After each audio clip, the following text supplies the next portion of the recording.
की, लेकिन जाती जिंदगी में फेल क्यों हो जाता है। तहसीन पूनावाला हमारे साथ जुड़ रहे हैं और मनोज मुंतशिर हैं जिन्होंने धोनी फिल्म एल्बम जो है उसके गाने लिखे थे। जयंती दत्ता भी हमारे साथ मौजूद हैं जो कि साइकोलॉजिस्ट हैं। तहसीन, क्योंकि आप उस सर्किट का, उस सर्कल का हिस्सा रहे हैं, तो सुशांत को भी करीबी से जानते रहे हैं, ऐसा क्या हो जाता है कि संवेदना तभी जानती है जब वो शख्स हमारे बीच में नहीं रहता? उससे पहले हर कोई एक दूसरे को दोस्त तो नजर आता है, लेकिन असल में उस सर्कल में दोस्त कोई होता नहीं। देखिए सचिन जी, मैं सुशांत को पहली बार एकता के घर पर मिला था, एकता कपूर के घर पर। रोहिणी जो पीआर दिखती है, उन्होंने मुझे मेरी उनकी मुलाकात कराई थी और उसके बाद हम मुंबई में कुछ बार हम हैंग आउट किए थे एक साथ। जब मेरी उनसे मुलाकात हुई, वे पूना आए थे और हम लोग एक साथ पार्टी भी किए थे। और मुझे एक बहुत ही उस वक्त मुझे एक बहुत ही नॉर्मल व्यक्ति लगा जो अपने रूटों से जुड़ा हुआ था, जिसके सर पर सक्सेस नहीं जा चुकी थी। बहुत लोग आए, सेल्फीज खिंचाए, लेकिन वो एक बहुत ही आम लड़की की तरह पेश आ रहा था। तो मैं भी जानकर ये हैरान हूं आज जब मैंने खबर सुनी कि ऐसे एक व्यक्ति जो इतना संयम से पब्लिक में पेश आ रहा था, उसने इस तरह से उसने सुसाइड किया। पर समझ में नहीं आता इसकी क्या वजह रही होगी। जरूर कोई बहुत डिप्रेसिंग वजह रही होगी, लेकिन जो कुछ भी है इस इंडस्ट्री में अगर एक रीच आउट हो, तो मुझे लगता है कि एक रीच आउट करने का कोई माध्यम हो, तो मुझे लगता है कि लोगों के लिए ये सफर आसान हो सकता है। हमारे साथ मनोज मुंतशिर भी हैं।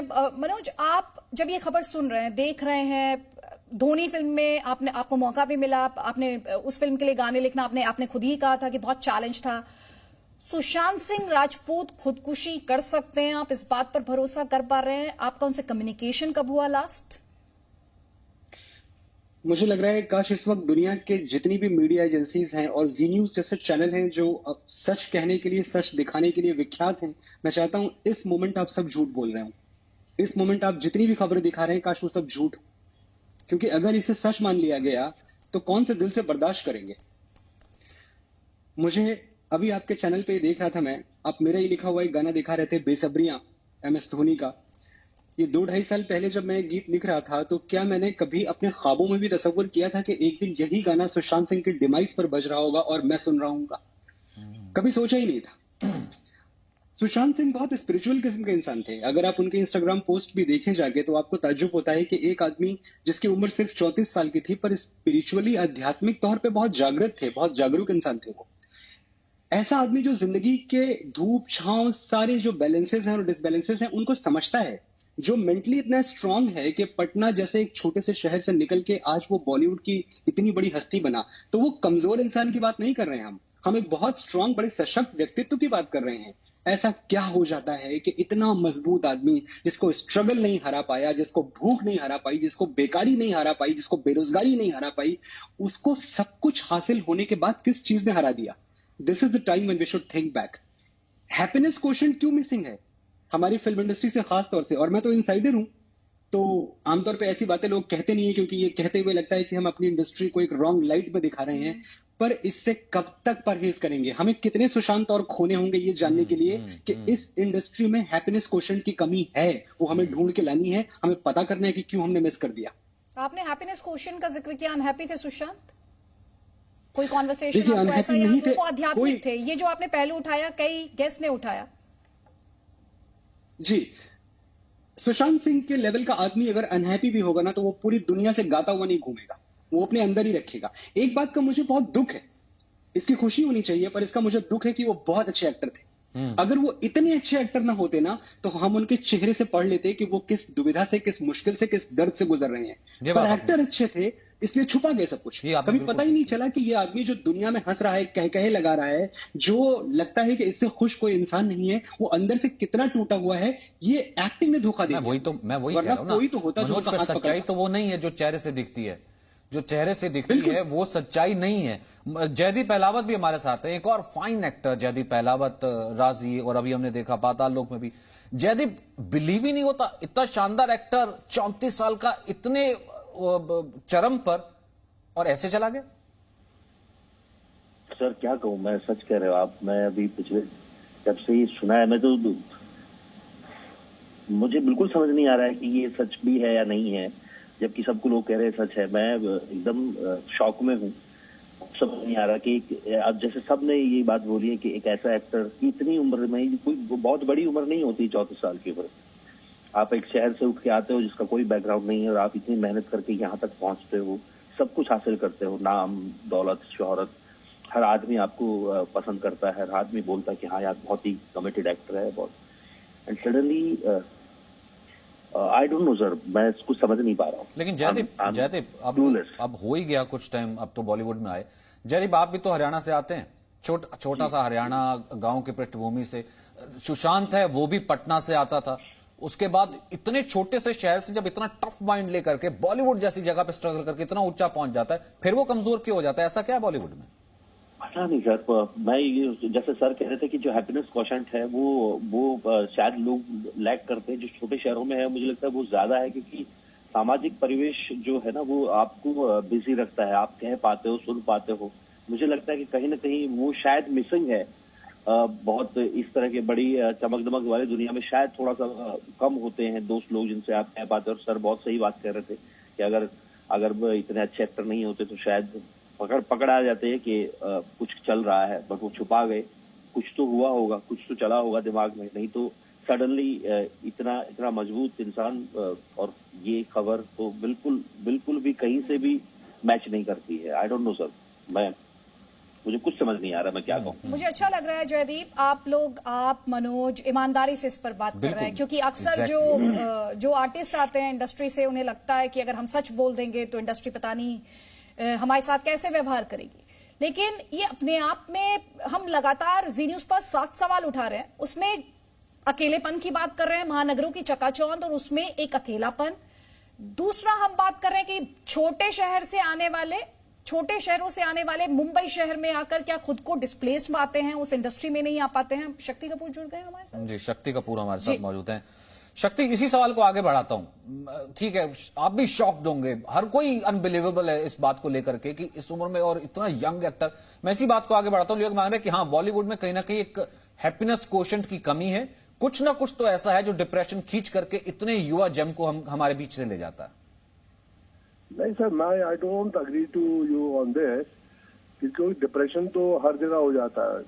कितने लोगों को, मेरे कॉलेज के दोस्त है दिल्ली में, उनको डिप्रेशन हो गया। किसी का बिजनेस ठीक नहीं चल रहा, उसको डिप्रेशन हो गया। किसी का फैमिली मैटर है, उसका डिप्रेशन हो गया। किसी का वाइफ हस्बैंड में आपस में है, उसमें डिप्रेशन हो गया। बच्चों की प्रॉब्लम में डिप्रेशन हो गया। ये जरूरी नहीं है कि इंडस्ट्री के अंदर हम लोग आते, मैं भी दिल्ली से आया था, मेरा भी कोई इंडस्ट्री में चाचा मामा पापा कोई नहीं था इधर। तो कितने कलाकार हैं जो बाहर से आए हैं, छोटे शहरों से आए हैं, और जिन्होंने खुद अपने एग्जाम्पल अक्षय कुमार का है, आपका देखिए शाहरुख खान का है, और ये सब लोग इतनी मेहनत करके एक इतने ऊपर जगह पे आए हैं। अजय देवगन है। इसका ये मतलब नहीं है कि आप फिल्म इंडस्ट्री में आ गए तो आप ये शान और शौकत के ये जो चमकने वाली इंडस्ट्री है उसके आप उसको डाइजेस्ट नहीं कर पा रहे। ये कोई बात नहीं है। हालांकि सुशांत सिंह तो बहुत सक्सेसफुल एक्टर थे। उनकी लास्ट पिक्चर मेरी बेटी के साथ थी, मेरी बेटी हीरोइन थी उसमें, छिछोरे। उससे अच्छी फिल्म मैंने कभी देखी नहीं। इतनी खूबसूरत फिल्म बनाई। मेरे दोस्त साजन नाडरवाला के साथ मैंने फिल्म देखी, सुशांत के साथ बैठ के मैंने फिल्म देखी, और मैंने बोला उनको कि क्या फिल्म बनाई है और क्या काम किया है। सुशांत को मैंने 3 बार हाथ में लाया, गले लगाया कि यार सुशांत, और वो पिक्चर भी सुसाइड पे थी। एंड में लास्ट में डायलॉग है सुशांत का कि जिंदगी में सुसाइड मत करना, अपनी जो प्रॉब्लम्स है उनको सॉल्व करना। अभी maybe he was going through some stress which was very personal, and he was a very introvert. मतलब वो कुछ इंसान ऐसे होते हैं जो अपनी बात दिल की और मन की बाहर लेके नहीं आते। लेकिन मेरे हिसाब से जो सुसाइड है ये पाप है, ये बहुत बड़ा जुर्म है।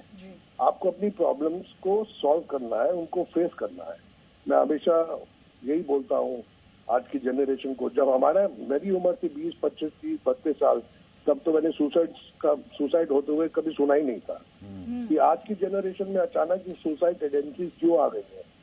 कॉलेज में डर लगता है कि पेपर अच्छा नहीं हुआ, 14 साल का लड़का लड़की सुसाइड, 16 साल का सुसाइड, कि अभी रिजल्ट अच्छा नहीं हुआ तो मम्मी को पापा को क्या शक्ल दिखाएंगे, सुसाइड। नहीं, I don't agree to it, but it's very sad maybe he was going through his own personal stress.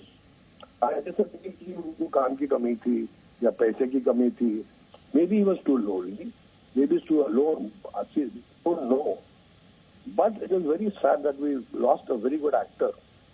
और मैं तो ये बोल रहा हूँ कि मैं अभी अपने परिवार से वही डिस्कस कर रहा था कि इंडस्ट्री को नजर लगे क्या, कि कोरोना के दौर में जब ऑलरेडी लोग इतने लो हैं, बिल्कुल नाखुश है, इसका कोई हल नहीं निकल रहा। इसके बीच में हमारी इंडस्ट्री में हम लोग फोन पे बैठ के जब भी फोन आता है डर लगता है यार फिर किसी की मौत हुई क्या, यही बात कर रहे हैं। ऋषि कपूर चले गए, इरफान चले गए, और आज ये यंग लड़का 34 साल का लड़का जिसने लास्ट सुपर हिट फिल्म दी है, अच्छी फिल्म में काम किया है, अचानक सुनते हैं। मैं तो जब मुझे बताया कि सुशांत सिंह ने सुसाइड किया, हो ही नहीं सकता। इतना यंग स्ट्रॉन्ग हेल्दी लड़का और इतना अच्छा actor, emotional, sensitive, such a nice positive smile.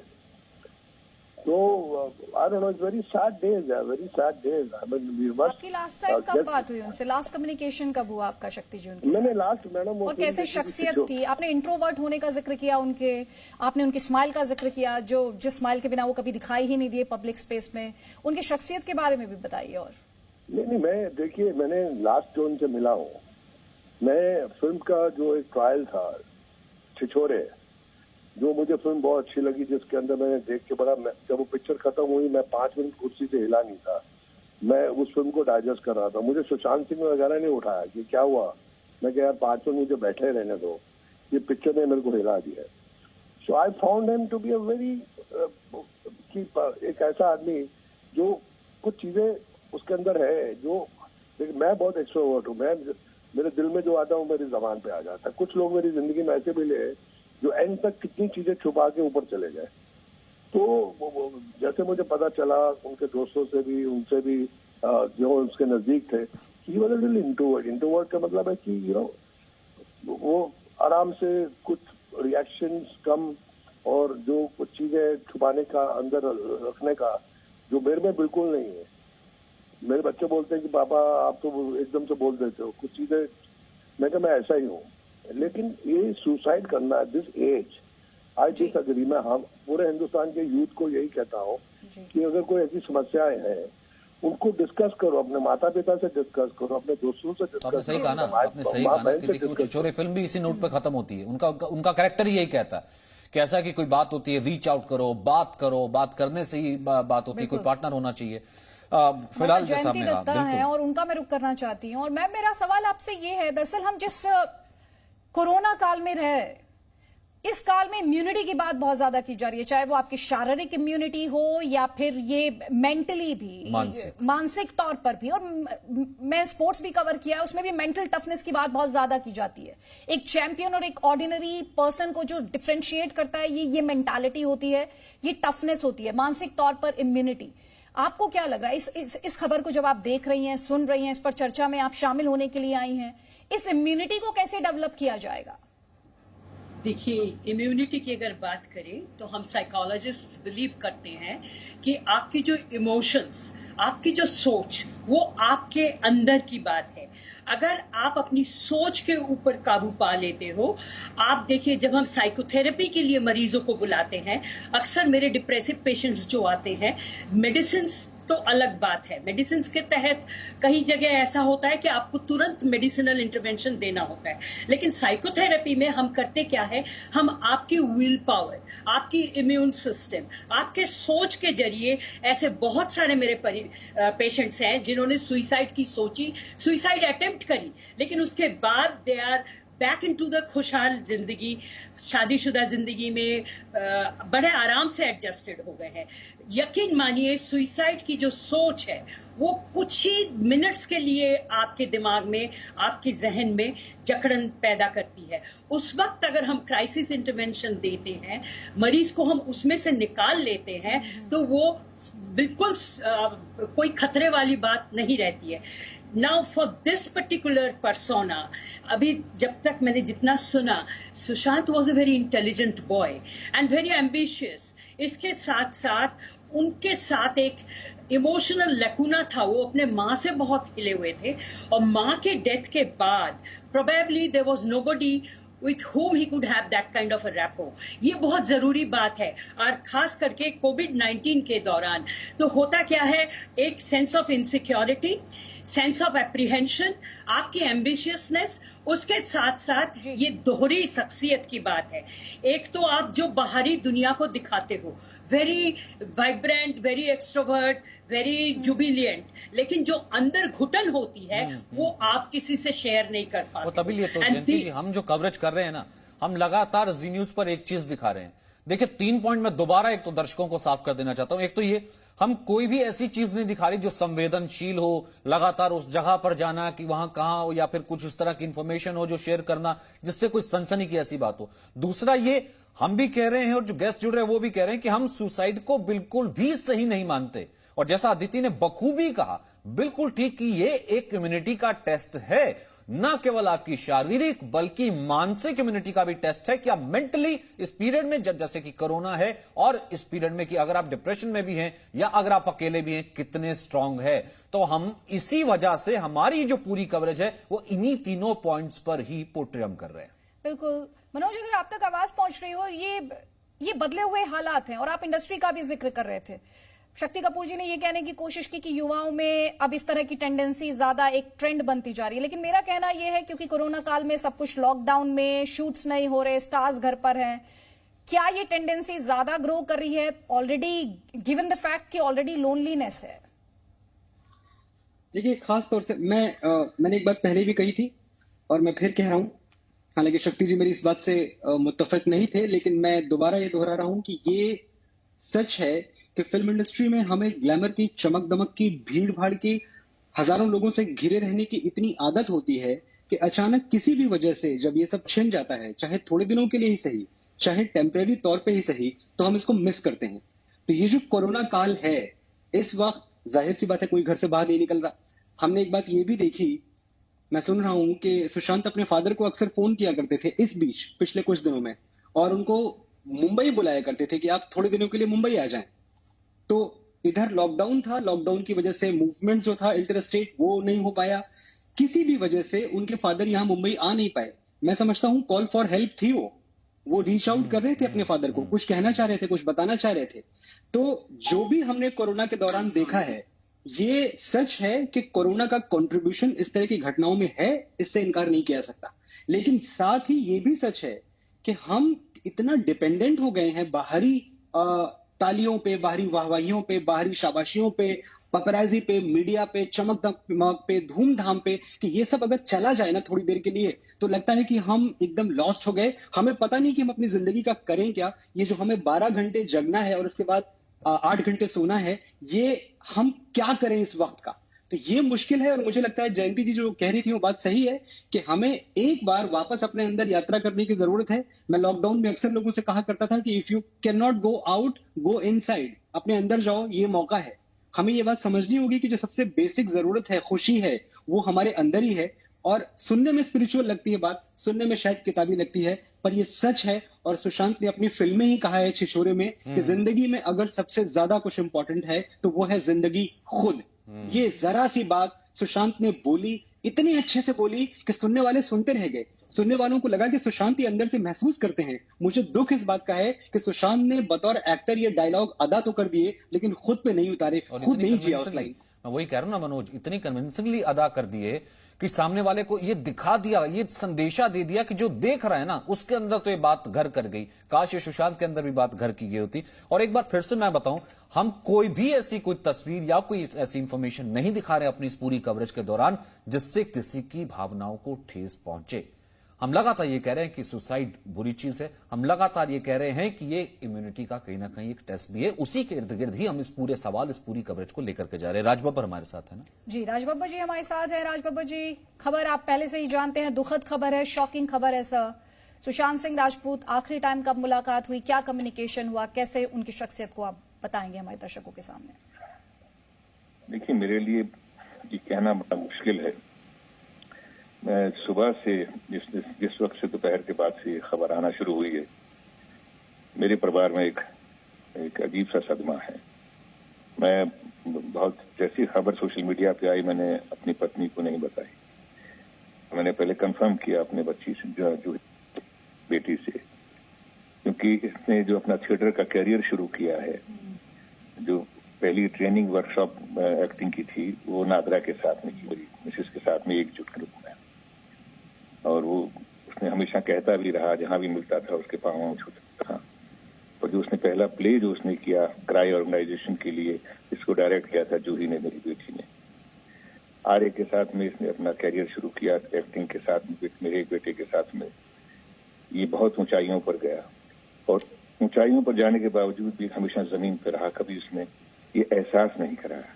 मेरे साथ उसका रिश्ता यही मैं कह सकता हूँ कि जहां भी कहीं मिलता था वो नीचे झुक के पाँव छूना चाहता था, मैं उसको गले से लगाता था, क्योंकि उसको मैं कहना था तुम बहुत ऊंचाइयां उठ गए हो, तुम्हें नीचे झुकने की जरूरत नहीं। लेकिन हमेशा उसका एक बार जब भी मेरे साथ इंटरेक्शन हुआ मैंने यही हमेशा कहा। लेकिन नादरा के साथ में, जूही के साथ में, बच्चों के साथ में उसका इंटरेक्शन बहुत रहा। मेरे घर में नादरा भी उतनी ही मायूस हैं, रो रही हैं, जूही भी उसी तरह से, आर्या और प्रतीक भी, क्योंकि अभी प्रतीक के साथ उसने फिल्म की थी छिछोरे। तो एक अजीब सा माहौल है। हम लोग इसके बारे में कोई बहुत ज्यादा कोई हम एक विश्लेषणात्मक कोई नहीं कह सकते, कोई संस्मरण नहीं कह सकते, बस ये कह सकते हैं कि एक ऐसा दुख है जिसको मेरे परिवार ने, और क्योंकि मैं इस परिवार का हिस्सा हूं, मैं अपने परिवार को देखते हुए मैं इस दुख को समझ सकता हूं। और इस दुख की मुझे यकीन ही नहीं हो रहा कि बच्चा नहीं रहा। जी, और लगभग यही पूरा बॉलीवुड क्या पूरा देश भी कह रहा है, क्योंकि सिर्फ हम ये कह सकते हैं कि सिर्फ बॉलीवुड का नुकसान या बॉलीवुड से एक शख्स का जाना नहीं है, हम उस ट्रेंड की भी बात कर रहे हैं और हम बात कर रहे हैं कि आखिरकार ये हो क्या गया, ये किस तरीके से, जैसे कहते हैं ना शॉकिंग, इस न्यूज के एक शॉकिंग वैल्यू इतना है कि हर कोई इस न्यूज को सुनकर के स्तब्ध है। और फिलहाल लगातार हमने इसी पहलू को खोजने की, इसी पहलू को तलाशने की कि एक लड़का इतने टफ माइंडसेट का चलता है पटना से, किस तरीके से मुंबई की चकाचौंध में 34 साल में कैसे जिंदगी को अलविदा कह देता है, उसके इर्द गिर्द जो है इसे ढूंढने की, इन सवालों को ढूंढने की हमने इसी कार्यक्रम में कोशिश की। तो बस याद रखिए, सुशांत सिंह राजपूत की फिल्म का ये डायलॉग एक बार फिर से दोहरा रही हूं, हम हार जीत, सक्सेस फेलियर में इतने उलझ गए हैं कि जिंदगी जीना भूल गए हैं। जिंदगी में अगर कुछ सबसे ज्यादा इंपॉर्टेंट है तो वो है खुद जिंदगी।